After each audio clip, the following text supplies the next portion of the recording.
Hello મારા વહાલા વહાલા વિદ્યાર્થી મિત્રો, કેમ છો? મજામાં? મારું નામ છે ફલ્ગુન અદ્રોજા, હું રાજકોટથી છું અને તમે જોઈ રહ્યા છો ફિઝિક્સ વિથ ફલ્ગુન સર. અને વહાલા વિદ્યાર્થી મિત્રો, અત્યારે આપણે જોઈ રહ્યા છીએ ધોરણ 11 ફિઝિક્સ ચેપ્ટર નંબર 14 દોલનોના આઈએમપી એમસીક્યુ નો પાર્ટ નંબર 2.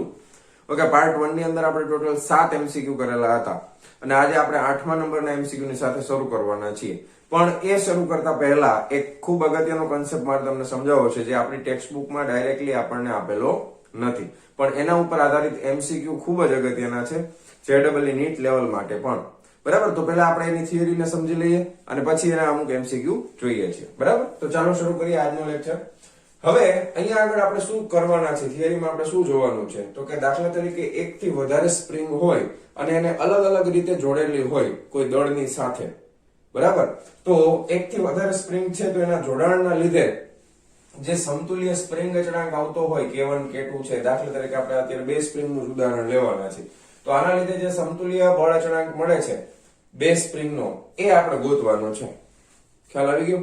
એક થી વધારે સ્પ્રિંગ એટલે બે સ્પ્રિંગ આપણે લેશું. બે સ્પ્રિંગને અહીંયા આગળ તમે જોઈ શકો છો, એકની પાછળ બીજી સ્પ્રિંગ લટકાવેલી છે, તો આને કહેવાય સ્પ્રિંગનું શ્રેણી જોડાણ. બરાબર, અહીંયા તમે જોઈ શકો છો બંને સ્પ્રિંગ છે એ બાજુ બાજુમાં છે અને એક જ દળ બંનેની સાથે લટકાવેલું છે, તો આ થઈ જશે સ્પ્રિંગનું સમાંતર જોડાણ. અને આ છે ભારિત બે સ્પ્રિંગોનું જોડાણ. બે સ્પ્રિંગ છે પણ દળ વચમાં લટકાવેલું છે, અહીંયા નથી. અહીંયા આગળ પણ ફિક્સ જગ્યા છે, આ પણ ફિક્સ જગ્યા છે, એટલે દોલનો છે આની વચમાં થશે, આમથી આમ. બરાબર, આ બે વચ્ચેની જગ્યા, આ બે વચ્ચેનું અંતર ફરશે નહીં. વચમાં દળ અહીંયા લટકાવેલું છે એટલે દળ છે આમથી આમ દોલનો કરશે. અહીંયા દોલનો કઈ રીતે થશે? આમથી આમ થશે, અને અહીંયા દોલનો આ રીતે થશે. ખ્યાલ આવી ગયો? ઓકે, એકદમ સિમ્પલ, એકદમ ઈઝી ટોપિક છે, બહુ જરાય ટેન્શન લેવાની જરૂર નથી કે સર ટેક્સ્ટ બુકમાં નથી તો શું કરવાનું, થઈ જાય. બરાબર, જો ધ્યાનથી સમજજો. અહીંયા આગળ આ બે સ્પ્રિંગો લટકાવે, બે સ્પ્રિંગો છે. હવે આપણે સ્પ્રિંગ માટે એક વિચારેલું છે કે દળ રહિત સ્પ્રિંગ હોય, સ્પ્રિંગનું પોતાનું દળ છે અવગણ્ય હોય, એવી સ્પ્રિંગ આપણે લઈ છે. હવે આ બંને સ્પ્રિંગમાં દળ અહીંયા લટકાવેલું છે, એના ઉપર કેટલું વજન લાગશે? તો કે વજન બળ લાગશે mg. બરાબર, હવે દાખલા તરીકે આ સ્પ્રિંગને કાપી નાખો, અહીંથી કાઢી નાખો, આ તો દળ રહિત સ્પ્રિંગ છે, તો આ નો હોત સ્પ્રિંગ તો આના ઉપર પણ કેટલું બળ લાગત? mg જેટલું જ લાગત. શું કહેવા માંગુ છું? ધારો કે ઉપરની સ્પ્રિંગ નથી તો આના ઉપર સ્પ્રિંગ ઉપર કેટલું વજન બળ લાગે? mg જેટલું. હવે દાખલા તરીકે આ સ્પ્રિંગ નથી, આને કાઢીને દળને અહીંયા લટકાવી દો, તો આના ઉપર કેટલું વજન બળ લાગે? mg. બે કેસની અંદર વજન બળ કેવું લાગે છે? સમાન જ લાગે છે. ખ્યાલ આવી ગયો? હવે દાખલા તરીકે આ દળના લીધે આને હવે આ લટકાવેલું છે, પછી આપણે આને y જેટલું સ્થાનાંતર આપી નીચે y જેટલું ખેંચી અને પછી મૂકી દઈ, અને પછી જો દોલનો થાય તો બંને ઉપર લાગતું વજન બળ સમાન છે, તો બંને ઉપર પુનઃસ્થાપક બળ પણ કેવું લાગે? સરખું લાગે ને. એટલા માટે મેં અહીંયા F1 F2 નથી કર્યા. જો પુનઃસ્થાપક બળમાં ખાલી શું લીધું છે? F લીધું છે. હવે તમે જ્યારે આને અહીંયાથી ખેંચો છો, y જેટલું સ્થાનાંતર અપાવો છો, ત્યારે પ્રથમ સ્પ્રિંગમાં થતું સ્થાનાંતર, ધારો કે આ સ્પ્રિંગમાં થતું સ્થાનાંતર છે એ y1 છે, આ સ્પ્રિંગમાં થતું સ્થાનાંતર છે એ y2 છે. બરાબર, અને આપણે કેટલું સ્થાનાંતર આપીએ છીએ? y જેટલું. તો અહીંયાથી તમે સ્થાનાંતર કેટલું આપો છો? તો કે y જેટલું. તો આપણે લખી શકાય કે ભાઈ કુલ સ્થાનાંતર y બરાબર શું થશે? y1 વત્તા y2. બરાબર, બીજું પુનઃસ્થાપક બળ કેટલું લાગે? પુનઃસ્થાપક બળ બેયમાં સરખું લાગે. F બરાબર આમાં -k1 y1, આમાં F બરાબર -k2 y2. ઓકે, ખ્યાલ આવી ગયો? હવે અહીંયા જો y બરાબર y1 y2 છે, હવે અહીંયાથી y1 ને કરતા બનાવો તો y બરાબર y1 એટલે કેટલા થઈ જશે? -f/k1, અહીંયા થઈ જશે -f/k2. થઈ ગયા ને? y1 y2. તો અને અહીંયા આગળ પુનઃસ્થાપક બળ તો બધાયમાં સરખું છે, તો અહીંયા આગળ હું શું લખી શકું? F બરાબર y બરાબર કુલ બળ માટે શું લખી શકાય? F બરાબર -ky. થાય ને? તો F બરાબર -ky, તો y બરાબર શું થઈ જશે? -f/k. તો -f/k બરાબર -f/k1 -f/k2, માઈનસ માઈનસ બધું પ્લસ કરી નાખો, f ઉડાડી દો, તો ફાઇનલી સમીકરણ શું મળ્યું? 1/k = 1/k1 + 1/k2.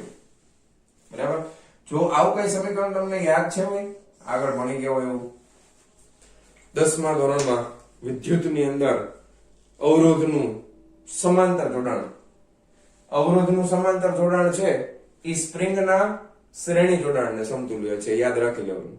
વાર્તા પૂરી. અવરોધનું સમાંતર જોડાણ યાદ છે ને, 2 થી વધારે અવરોધ હોય, ધારો કે આ એક અવરોધ છે આમ છે, બરાબર, પછી એની હારે તમે બીજો અવરોધ છે આવી રીતે જોડી દીધો, પછી અહીંયાથી બે છેડા કનેક્ટેડ હોય, બરાબર, તો આ અવરોધ R1 આ અવરોધ R2, આ બે કેવું જોડાણ કહેવાય? સમાંતર. તો આનો સમતુલ્ય અવરોધ કેટલો થાય? 1/r = 1/r1 + 1/r2 થાય ને. તો આને સમતુલ્ય જવાબ આપણને કેમાં મળ્યો? તો કે સ્પ્રિંગ અચળાંકના સ્પ્રિંગ માટેના શ્રેણી જોડાણમાં મળ્યો. બસ એટલું યાદ રાખવાનું, વાર્તા થઈ ગઈ પૂરી. બરાબર. પછી તમે આનો ગુણોત્તર લઈને હજી આને તમારે સાદું રૂપ આપવું હોય તો આપી શકાય. જો આનો લસા લઈ લો એટલે શું થાય? 1/k = આ k1 + k2 છેદમાં ગુણાકાર k1 k2. પછી આને ઊંધું કરી નાખો એટલે k બરાબર k1 k2 ના છેદમાં k1 + k2. આમાં લખી શકાય. પણ એના કરતા આ યાદ રાખજો, 1/k = 1/k1 + 1/k2. વાર્તા પૂરી. રેડી? ક્લિયર છે? સમજાઈ ગયું? તો આ હતું પહેલો કેસ, સ્પ્રિંગનું બે સ્પ્રિંગનું શ્રેણી જોડાણ. હવે ધારો કે બે કરતા વધારે હોય તો જેટલી હોય એટલી બધાયમાં કાટ લગાવવાનું. 1/k બરાબર 1/k1 + 1/k2 + 1/k3 + 1/k4 +... 1/kn. n જેટલી સ્પ્રિંગો શ્રેણીમાં જોડી દીધી હોય તો 1/kn સુધી આવે. ખ્યાલ આવી ગયો? ક્લિયર? પહેલા કેસમાં કઈ પ્રોબ્લેમ નથી ને? ચાલો રેડી. હવે બીજા કેસમાં શું કર્યું છે? જો આ ફિક્સ કરી દીધું, બે સ્પ્રિંગ છે, એમાં અહીંયા દળ અહીંયા લટકાવેલું છે, એટલે શું થાય કે આ સ્પ્રિંગ ખેંચાય ઉપરવાળી અને નીચેવાળી સ્પ્રિંગ દબાય. ઉપરવાળી સ્પ્રિંગ ખેંચાય અને નીચેવાળી સ્પ્રિંગ દબાય. હવે આને તમે y જેટલું સ્થાનાંતર આપો, આમથી આમ ખેંચી લ્યો, થોડુંક y જેટલું ખેંચીને મૂકી દો એટલે દોલનો કેમ થશે? આમથી આમ દોલનો થશે. ઓકે, બહુ સરસ. હવે અહીંયા આગળ બે ઉપર બળ જુદા જુદા લાગશે. આના ઉપર F1 લાગશે, આના ઉપર F2 લાગશે, બરાબર છે? આના ઉપર F1 બળ લાગે છે, આના ઉપર F2 બળ લાગે છે. પણ સ્થાનાંતર બેનું કેટલું કરાવીએ છીએ આપણે? તો કે y જેટલું સ્થાનાંતર કરાવીએ છીએ. સ્થાનાંતર કેટલું કરાવીએ છીએ? y જેટલું સ્થાનાંતર કરાવીએ છીએ. તો અહીંયા આગળ કુલ પુનઃસ્થાપક બળ છે એ F લાગતું હોય તો એ બંને પુનઃસ્થાપક બળના સરવાળા જેટલું લાગે. કુલ પુનઃસ્થાપક બળ F લાગતું હોય તો એ બંને પુનઃસ્થાપક બળના સરવાળા જેટલું લાગશે. સ્થાનાંતર બેમાં કેટલું થાય છે? y જેટલું. ખ્યાલ આવી ગયો? તમે આને અહીંયાથી ખેંચો છો, બરાબર, આ અત્યારે સંતુલિત સ્થિતિમાં છે, પછી ખેંચીને આમ દબાવીને છોડી દો એટલે ઉપર નીચે થશે ને. આ આની સંતુલિત સ્થિતિ છે.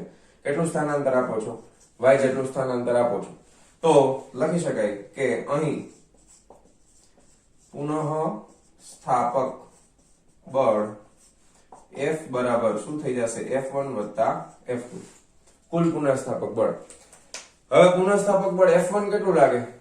F1 બરાબર કેટલું થઈ જશે? F1 બરાબર -k1y અને F2 બરાબર શું થઈ જશે? F2 બરાબર -k2y. કારણ કે સ્થાનાંતર આપણે કેટલું કરાવીએ છીએ? y જેટલું કરાવીએ છીએ, બરાબર? y જેટલું સ્થાનાંતર આનું થશે વચ્ચેના બ્લોકનું, યાદ રાખજો. ઓકે, તો અહીંયા આગળ F બરાબર શું લખી શકાય? F બરાબર -ky = F1 બરાબર -k1y પ્લસ F2 બરાબર -k2y. ખ્યાલ આવી ગયો? હવે માઇનસ માઇનસ કોમન કાઢી નાખો, y ને ઉડાડી દો, તેથી શું વધશે? k બરાબર k1 + k2. વાર્તા પૂરી. બરાબર? આ થઈ ગયો આ રીતનું જોડાણ હોય કોઈ પણ સ્પ્રિંગ નું તો એના માટેનો સમતુલ્ય બળ અચળાંક. કેટલો આવશે? k બરાબર k1 + k2. સિમ્પલ.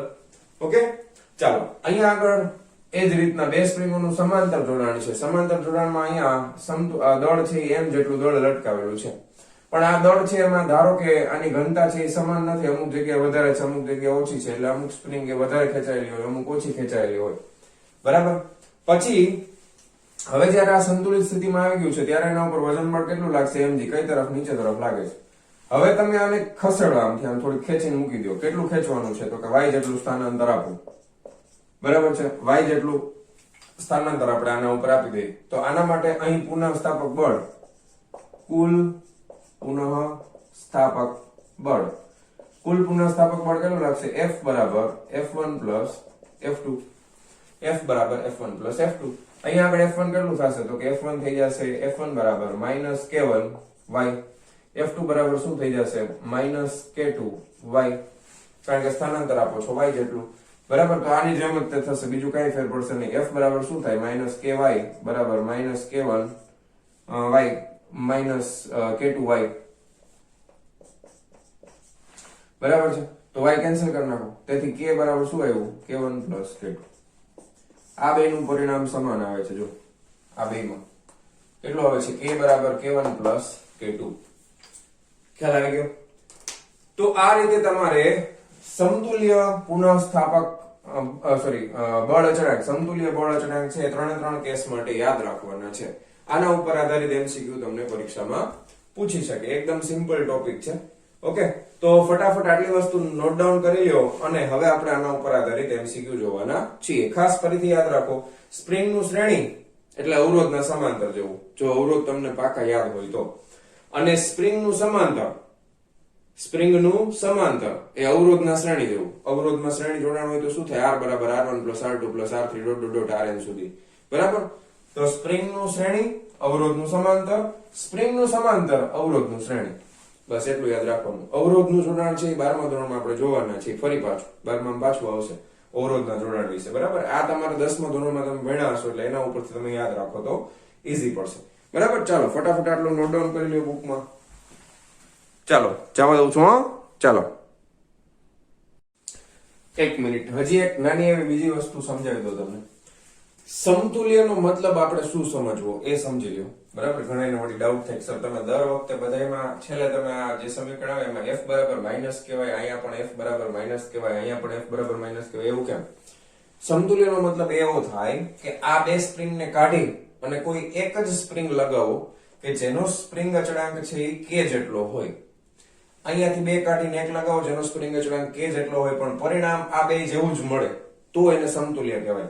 અહીંયાથી આ બે સ્પ્રિંગ કાઢી એક જ સ્પ્રિંગ લગાવો અને એનો બળ અચળાંક k જેટલો હોય તો એને સમતુલ્ય કહેવાય. ખ્યાલ આવી ગયો? અહીંયાથી બે કાઢીને એક લગાવો તો એનો સમતુલ્ય બળ અચળાંક k જેટલો હોય. એટલા માટે સમતુલ્ય શબ્દને તમારે એવી રીતે સમજવાનું. જેવી રીતે અવરોધમાં બે હતા એને કાઢીને એક લગાવો પણ બેનો અવરોધ સમાન થતો હોય એ પ્રમાણે અહીંયાથી બે સ્પ્રિંગ કાઢીને એક જ લગાવો પણ એનો બળ અચળાંક કેટલો થતો હોય? k. અહીંયા પણ બે કાઢીને એક લગાવો બળ અચળાંક k, બે કાઢીને એક લગાવો બળ અચળાંક k. એનો મતલબ સમતુલ્ય થશે. જો તમને સમતુલ્યમાં કઈ ડાઉટ હોય તો એ હવે તમે ક્લિયર કરી લેજો. બરાબર? હાલો હવે આપણે MCQ જોવાના છીએ. ચાલો વિદ્યાર્થી મિત્રો, 7મા 8મા નંબરનો MCQ છે.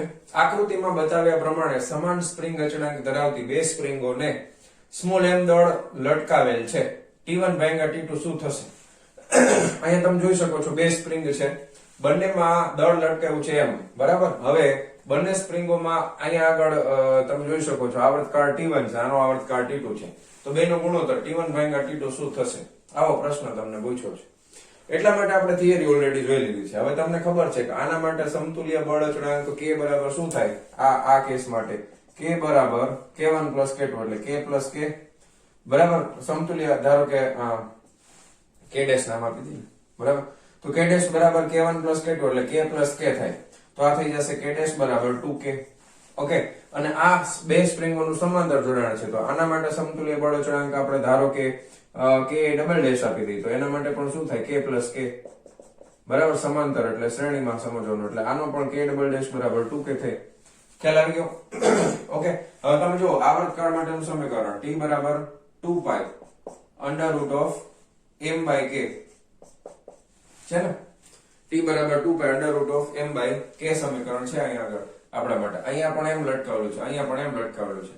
બરાબર? તો t1 બરાબર તમે લખી શકો અહીંયા 2k અને આવર્તકાળ t2 બરાબર 2π √m/k ની બદલે 2k. બે સરખા જ છે, બે સરખા તો છે. તો આના ભાગાકારમાં આ કરી નાખો t1 ભાગ્યા t2 બરાબર શું આવે? એક જ આવે. Option A is correct. બરાબર? તો એકદમ સહેલો ટોપિક છે એટલે આપણે MCQ કરી શકાય આવા સિમ્પલ. બરાબર? લખી નાખો ચાલો ફટાફટ.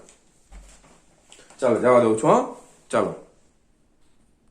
ચાલો વિદ્યાર્થી મિત્રો, નેક્સ્ટ MCQ છે 9મા નંબરનો. આકૃતિમાં બતાવ્યા પ્રમાણે સ્મોલ m દળને 3 સ્પ્રિંગો સાથે જોડેલ છે. તો T શું થશે? આ 3 સ્પ્રિંગ છે 1 2 અને 3. બરાબર? બધાયના બળ અચળાંક કેટલા છે? તો કે k છે. અને અહીંયા આ બધાયની વચમાં કોમન દળ લટકાયું છે m. બરાબર?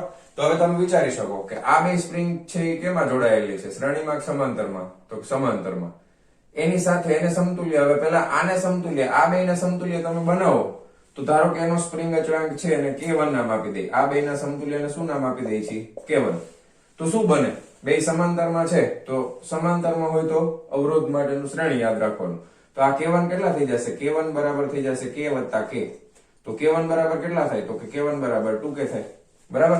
હવે ધારો કે અહીંયા હવે આને સમતુલ્ય ડાયાગ્રામ પાછો બનાવવાનો, તો જો હવે આ રીતે તમારે સ્ટેપ યાદ રાખવાના. આનો k, હવે આ બેને સમતુલ્ય કેટલા છે? 2k. એટલે અહીંયાથી નીકળી અને હવે પાછી આ શું થઈ ગયું? તો કે આ બીજી સ્પ્રિંગ આવી ગઈ. બરાબર. અને અહીંયા દળ આવી ગયું એમ. આનો કેટલો છે? 2k. હવે આ k અને 2k કેમાં છે ભાઈ? તો કે શ્રેણીમાં છે ને, એકની પાછળ એક. તો આ શ્રેણીમાં છે, તો શ્રેણીના સમતુલ્ય આપણને ખબર છે 1 ધારો કે k2 નામ આપી દઈ. 1/k2 બરાબર 1/k પ્લસ 1/2k. લસા લઈ લો એટલે આ 2k. k એટલે અહીં 2 થી ગુણું, અહીં 1, 2 ને 1 3 થઈ ગયું. એટલે 1/k2. તો k2 કેટલા આવ્યા? તો કે k2 બરાબર 2k/3 થઈ ગયું. k2 બરાબર કેટલા આવશે? 2k/3. તો આવર્તકાળ t બરાબર 2 પાઈ √m/k ની બદલે શું આવશે? 2k/3. 2k/3 છેદનો છેદ અંશમાં 3m/2k. ઓકે, કયો ઓપ્શન સાચો છે? ઓપ્શન સી ઇઝ કરેક્ટ છે ને. ઓપ્શન સી 2 પાઈ √3m/2k. તો એકદમ સિમ્પલ એમસીક્યુ હોય છે આના ઉપર બેઝ. તો કરી નાખો ફટાફટ વિડિયો પોઝ કરી. ચાલો જવા દઉં છું. ચાલો વિદ્યાર્થી મિત્રો, નેક્સ્ટ એમસીક્યુ છે 10મા નંબરનો. જો સ્પ્રિંગનું પુનઃસ્થાપક બળ F અને સ્પ્રિંગ અચળાંક k હોય તો સ્પ્રિંગને વજન લટકાવતા y જેટલી ખેંચાય ત્યારે સ્પ્રિંગમાં સંગ્રહિત યાંત્રિક ઉર્જા કેટલી થશે? હવે આપણને ખબર છે કે y જેટલી ખેંચાય તો એના માટે સ્પ્રિંગ અચળાંક બળ કેટલું લાગે? F બરાબર માઈનસ કહેવાય. પણ હવે અહીંયા આગળ બધું પ્લસમાં છે એટલે માત્ર મૂલ્યની વાત કરવામાં આવે. અથવા તો તમે ઓપ્શન જો બધામાં f નો સ્ક્વેર છે. જો તો આનો સ્ક્વેર કરી નાખો ને ભાઈ, તો f નો સ્ક્વેર કરી નાખીએ તો શું થઈ જશે? k2 y2. માઇનસ નો કઈ પ્રોબ્લેમ નથી, કારણ કે જો ઓપ્શનમાં બધામાં f સ્ક્વેર જ છે. થોડુંક ઓપ્શન જોઈ લેવાનું પછી. બરાબર. હા, તો યાંત્રિક ઉર્જાનું સૂત્ર, યાંત્રિક ઉર્જા અથવા તો કુલ ઉર્જા આપણે એને ધારો કે E નામ આપી દઈએ તો એ કેટલી થાય? 1/2 ky2 થાય ને. કુલ ઉર્જા ગતિ ઉર્જા વત્તા સ્થિતિ ઉર્જા એટલે 1/2 સ્પ્રિંગ માટે કેટલી થશે? ky2 જેટલી થાય. ky2 જેટલી. હવે અહીંયા આગળ k2 y2 છે એટલે આને શું કરે? k વડે ગુણી નખાય, k વડે ભાંગી નખાય. તો 1/2 k2 y2 ના છેદમાં k. બરાબર. k વડે ગુણતા k વડે ભાંગતા k2 y2 ની જગ્યાએ શું લખી શકાય? f2 લખી શકાય. તો આ કેટલું થઈ ગયું? f2/2k. કુલ ઉર્જા કેટલી થઈ ગઈ? f2/2k. Option B is correct છે. સેલું સૌ બરાબર. લખી નાખો ફટાફટ વિડિયો પોઝ કરીને. ચાલો વિદ્યાર્થી મિત્રો, નેક્સ્ટ એમસીક્યુ છે 11મા નંબરનો. અવમંદિત દોલનના કિસ્સામાં કંપ વિસ્તાર મૂળ કંપ વિસ્તાર એટલે કેપિટલ A ના E માં ભાગનો એટલે A/E થવા માટે લાગતો સમય ખાલી જગ્યા છે. તો આપણને અવમંદિત દોલનના કિસ્સામાં કંપ વિસ્તારનું સૂત્ર આવડવું જોઈએ. કંપ વિસ્તાર કેટલો થાય? A e⁻bt/2m. આ કેના જેટલો થાય? તો કે મૂળ કંપ વિસ્તારના E માં ભાગનો. તો આ બે સરખા થાય. આ અવમંદિત દોલનનો કંપ વિસ્તાર એ કેના જેટલો થાય? મૂળ કંપ વિસ્તારના E માં ભાગ જેટલો. તો આ બે ઉડી ગયા. બરાબર છે. હવે આને છેદમાં લઈ લો અથવા આને અંશમાં લઈ લો તો બે સરખું થઈ જશે. કેવી રીતે? પહેલા અંશમાં લઈ લો. e⁻bt/2m બરાબર e⁻1. બરાબર છે. હવે આ ધાર સરખો હોય તો ઘાત સરખી થવી જોઈએ. તો bt/2m બરાબર -bt/2m બરાબર -1 પ્લસ થઈ ગયા. તો bt/2m બરાબર 1 થઈ ગયા. તો લાગતો સમય એટલે આપણે સમય t જોઈએ છે ને, તો t ને કરતા બનાવો. t બરાબર 2m/b. શું આવે? t ને કરતા બનાવીએ તો આ ચોકડી ગુણાકાર 2m સામે વહી જશે, b છેદમાં વહી જશે. શું આવશે? 2m/b. Okay, option B is correct. બરાબર. લખી નાખો ફટાફટ. બહુ સરસ એમસીક્યુ છે, IMP છે. ઓકે, ચાલો જવા દઉં છું. ચાલો વિદ્યાર્થી મિત્રો, 12મા નંબરનો એમસીક્યુ શું કહે છે? એક સરળ આવર્ત દોલક તેના દોલનો તેના ગતિપથના નીચેના અંતિમ છેડેથી શરૂ કરે છે. 10 દોલનોના અંતે તેની કડા ખાલી જગ્યા હશે. ગતિ y અક્ષ પર અને સંદર્ભ દિશા ધન x અક્ષ લો. સંદર્ભ દિશા કઈ લેવાની? ધન x. ગતિ y અક્ષ ઉપર. એટલે તમે સમજો કે આ રીતના દોલનો થાય છે, આમથી આમ. બરાબર. આ આપણે ધારો કે મધ્યમાન સ્થાન લઈ લઈ. સંદર્ભ દિશા આ ધન x પ્લસ x અક્ષ. બરાબર. આ y અક્ષ છે. હવે કણ છે અહીંયાથી આમ દોલનો કરે, ઉપર નીચે ઉપર નીચે. પણ હવે ઈ ધારો કે દોલન અહીંયાથી આ છેડા સુધી અને અહીંયાથી આ છેડા સુધી કરે તો આ પ્લસ a કરીએ અને માઇનસ a કહીએ, કારણ કે આ પ્લસ y અક્ષ થાય, આ માઇનસ y અક્ષ થાય. પણ દોલનોની શરૂઆત અહીંયાથી કરે છે. બરાબર. દોલનોની શરૂઆત ક્યાંથી કરે છે? અહીંયાથી કરે છે. હવે ધ્યાનથી સમજો. આ ઉપર આમથી આમ દોલનો થાય છે. કેટલા દોલનો છે? 10 દોલનોના અંતે. તેની કળા ખાલી જગ્યા હશે. હવે એક દોલન પૂરું કરે એટલે કળા કેટલી થઈ? ધારો કે તમે દોલનની શરૂઆત મધ્યમાન સ્થાનેથી કરો તો ઉપર નીચે એટલે ઉપર મધ્યમાન સ્થાને નીચે વળી ઉપર એટલે એક દોલન પૂરું થાય. એટલે અહીંયાથી અહીંયા જાય તો π/2 થાય. ઉપર જવા માટે પાછું નીચે આવવા માટે π/2, ત્યાંથી નીચે આવવા માટે પાછું π/2, પાછું ઉપર જવા માટે π/2 અને એક આખું દોલન કમ્પ્લીટ થાય. એક સાયકલ આખી કમ્પ્લીટ થાય આમથી આમ. ખબર છે ને? બરાબર. તો એક દોલનમાં π/2 + π/2 + π/2 + π/2 એટલે 2π જેટલા દોલન થાય. તો 10 દોલનમાં કળા કેટલી થાય? 10 દોલનોની કળા બરાબર 10 ગુણ્યા 2π થાય ને. 10 દુ 20π આટલી તો થવાની છે. જો એને મધ્યમાન સ્થાનથી દોલનો શરૂ કર્યા હોત તો આટલી થાય. પણ દોલન શરૂ ક્યાંથી કરે છે? તો કે તેના ગતિપથના નીચેના અંતિમ છેડેથી અહીંયાથી શરૂઆત કરી. ભાઈએ શરૂઆત ક્યાંથી કરી? અહીંયાથી કરી. રેડી?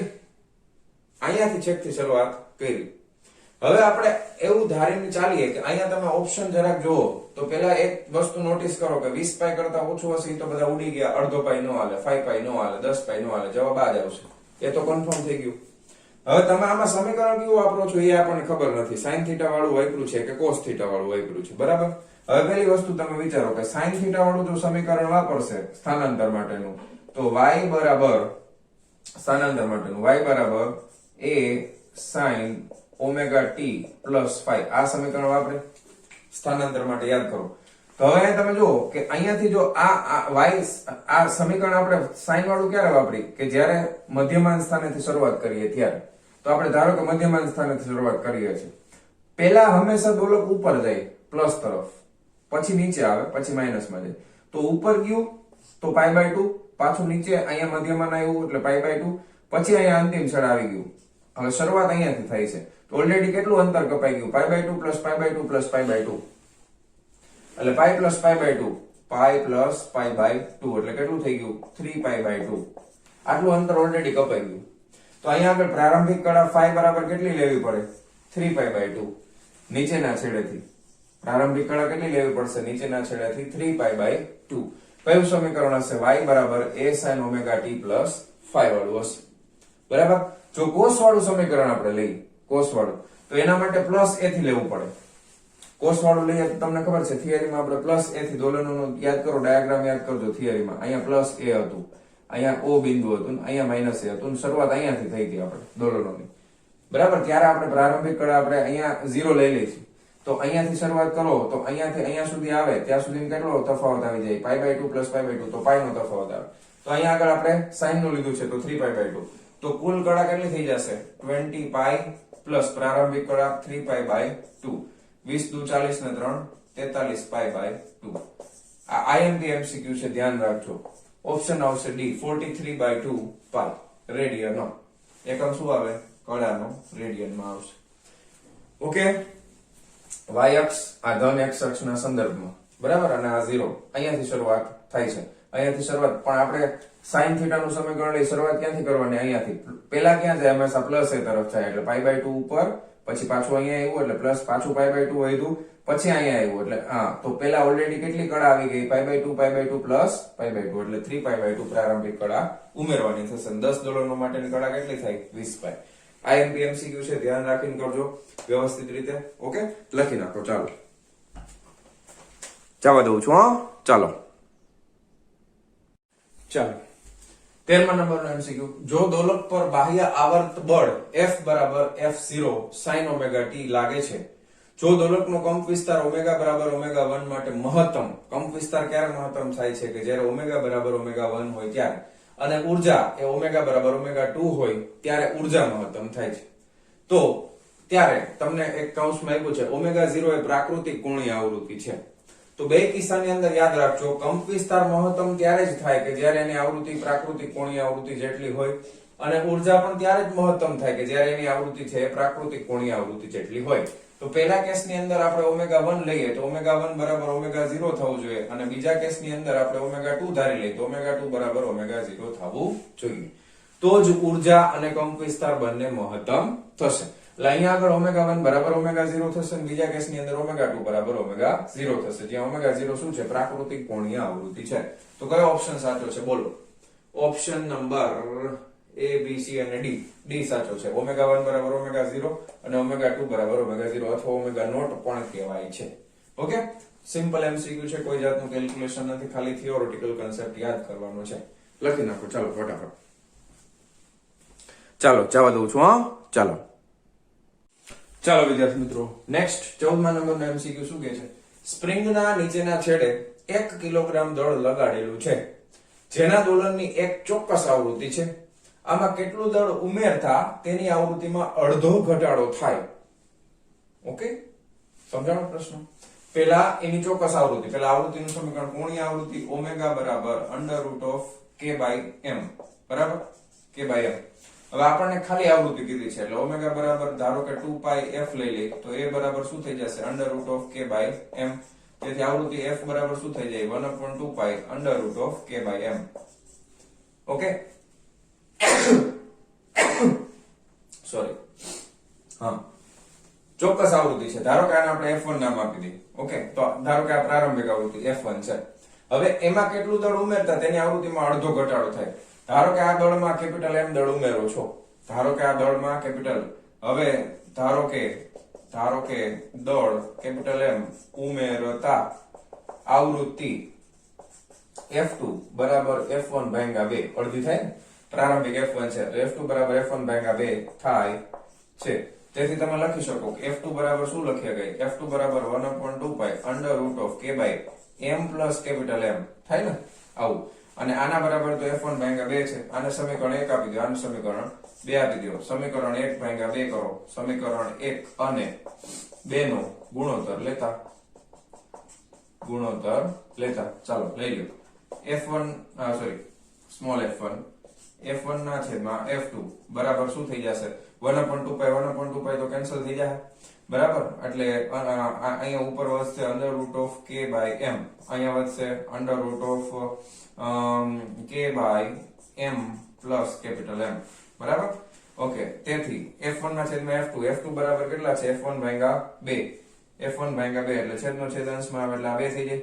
ઉપરમાંથી રૂટ છેદનો છેદ અંશમાં જવા દો એટલે √આ small m by capital M થઈ જશે અને આ થઈ જશે સ્મોલ m બરાબર ને. રૂટ કે ઉપર નીચે ઉડી ગયા, છેદનો છેદ અંશમાં, અંશનો છેદ છેદમાં. રેડી? હવે બે બાજુ વર્ગ લઈ લો, તેથી 2 નો વર્ગ 4 બરાબર m પ્લસ કેપિટલ M ના છેદમાં સ્મોલ m બરાબર તો 1 કિલોગ્રામ આપેલું છે જો બરાબર. તો 4 બરાબર 1 વત્તા કેપિટલ M, આના ભાગ્યા 1 તો થઈ ગયું, તો કેપિટલ M બરાબર કેટલા આવશે? 3 કિલોગ્રામ આવશે. રેડી છે ને? બહુ સરસ મજાનો MCQ લખી નાખો ચાલો ફટાફટ, વિડિયો પોઝ કરીને. ચાલો જવા દઉં છું. હા ચાલો વિદ્યાર્થી મિત્રો, લાસ્ટ MCQ છે 15મા નંબરનો. જ્યારે ટ્રેન 10 મીટર પ્રતિ સેકન્ડ સ્ક્વેર થી પ્રવેગી ગતિ કરે છે ત્યારે ટ્રેનના ડબ્બાની છત પરથી લટકાવેલ લોલકનો આવર્તકાળ 2 સેકન્ડ છે. કેવી ગતિ છે? પ્રવેગી ગતિ બરાબર, આગળ તરફ જાય છે. આ લોલકનો આવર્તકાળ જ્યારે ટ્રેન 10 મીટર પ્રતિ સેકન્ડ સ્ક્વેરના પ્રતિ પ્રવેગથી ગતિ કરશે ત્યારે કેટલો હશે? કોમન સેન્સ વાળી વસ્તુ છે. આવો દાખલો આપણે ઓલરેડી ગણેલો છે. હવે તમે ધ્યાન આપો. ધારો કે આ ટ્રેન છે બરાબર, આ ટ્રેન છે પ્રવેગી ગતિ કરે છે તો આ તરફ કેટલા? 10 મીટર પ્રતિ સેકન્ડ નો સ્ક્વેર. અને આની આ ટ્રેન પ્રતિ પ્રવેગી ગતિ કરે છે તો પ્રવેગ આ તરફ હોય 10 મીટર પ્રતિ સેકન્ડ નો સ્ક્વેર બરાબર. પ્રતિ પ્રવેગી એટલે પ્રવેગમાં વેગમાં થતો ઘટાડો, તો આ તરફ આવશે. આનો પ્રવેગ છે એ આ તરફ આવશે. હવે સિમ્પલ કેસમાં ટ્રેન ગતિ ન કરતી હોય તો લોલક છે આમનું આમ સ્થિર ઉભું રહેત. હવે લોલકમાં દોલનો થતા હશે તો એ દોલનો ગુરુત્વ પ્રવેગ જેની અસર હેઠળ થતા હોય. જો આ તરફ પ્રવેગી ગતિ કરે તો લોલક છે આમ આવશે બરાબર ને, આ કિસ્સાની અંદર કેટલાથી? 10 મીટર પ્રતિ. હવે એ પ્રવેગી ગતિ આ તરફ છે બરાબર, તો લોલક છે આ તરફ ધક્કો લાગશે ને એના ઉપર જો પ્રવેગી ગતિ કરતું હશે તો લોલક છે આમ સ્થિર નહીં રહે. તમે આમ સ્પીડમાં આમ જવા દો તો લોલક આમ આવશે ને, જડત્વના નિયમ પ્રમાણે એ આ તરફ આવશે બરાબર. હવે આ કેસની અંદર તમે જરાક વિચારો તો આ મૂળભૂત અવસ્થા છે. હવે આ તરફ પ્રતિ પ્રવેગી બ્રેક લાગે બરાબર, તો એ ક્યાં જાય? તો કે આગળ તરફ જાય, તો એ આ તરફ આવશે આમ બરાબર. તો હવે અહીંયા આગળ મૂળભૂત સ્થાન અહીંયાથી બદલાઈને અહીંયા આવી ગયું અને આમાં મૂળભૂત સ્થાન અહીંયાથી બદલાઈને અહીંયા આવી ગયું. હવે અહીંયા ગુરુત્વ પ્રવેગ જીતો નીચે તરફ લાગે છે બરાબર, અને પ્રવેગ છે એ આ તરફ લાગશે એ, અને આમાં ગુરુત્વ પ્રવેગ જે નીચે તરફ લાગશે અને પ્રવેગ છે એ આ તરફ લાગશે. તો પરિણામી પ્રવેગ છે G ઇફેક્ટિવ, આમાં પણ G ઇફેક્ટિવ, બે સમાન જ હશે બરાબર. તો g ઇફેક્ટિવ નું મૂલ્ય મારે જોતું હોય તો g બરાબર g ઇફેક્ટિવ કેટલા આવશે તો વર્ગમૂળની અંદર g² વત્તા a². આમાં પણ વર્ગમૂળની અંદર g² વત્તા a² બરાબર g ઇફેક્ટિવ. હવે બેયના મૂલ્યમાં કઈ ફેર પડશે? જોજો, આમાંય 10 છે ને આમાંય 10 છે, તો આવર્તકાળમાં કોઈ ફેર પડશે નહીં, કારણ કે બે કેસની અંદર g ઇફેક્ટિવ નું મૂલ્ય કેવું થાય છે? સમાન. પ્રવેગી ગતિ હોય કે પ્રતિપ્રવેગી, કારણ કે બંનેમાં તમને મૂલ્ય સરખા આપ્યા છે. અહીંયા પણ 10 જ આપ્યું છે, અહીંયા પણ 10 જ આપેલું છે, એટલે એના આવર્તકાળમાં કોઈ ફેર પડશે નહીં. ખ્યાલ આવી ગયો? t બરાબર આવર્તકાળનું સમીકરણ દોલક માટે t બરાબર 2π √L/g. અહીંયા g ઇફેક્ટિવ આવશે. તો બે કેસમાં આનું મૂલ્ય સરખું છે, બરાબર. બે કેસમાં મૂલ્ય સરખું છે, એટલે લોલકનો આવર્તકાળ છે એ 2 સેકન્ડ જ રહેશે, બદલાશે નહીં. ખ્યાલ આવી ગયો? બીજી વસ્તુ, તમને આ 4 ઓપ્શન આપ્યા છે, એમાં આ બે ઓપ્શન સરખા જ થાય. જો √2 અને 2 ભાગ્યા √2, ઉપર √2 ગુણ્યા √2 એક એક ઉડી ગયા, બે સરખા થાય. તો એવો કોઈ દિવસ ઓપ્શન આમ થઈ ના હોય, તો વૈધા બે માંથી એક હોય. ઓપ્શન કયો લેવાનો છે? એ. બરાબર. આ તો ખાલી જસ્ટ ખાલી કીધું મેં, બરાબર. એની કોઈ જરૂર નથી, આપણે આ કન્સેપ્ટ થી જવાનું. રેડી થઈ ગયું? ઓકે, જવા દઉં. તો મારા વહાલા વિદ્યાર્થી મિત્રો, આજનો આ લેક્ચર આપણે અહીંયા પૂરો કરીએ છીએ. મળીએ છીએ નેક્સ્ટ વિડિયો લેક્ચરમાં નેક્સ્ટ ટોપિકની સાથે. ત્યાં સુધી આવજો.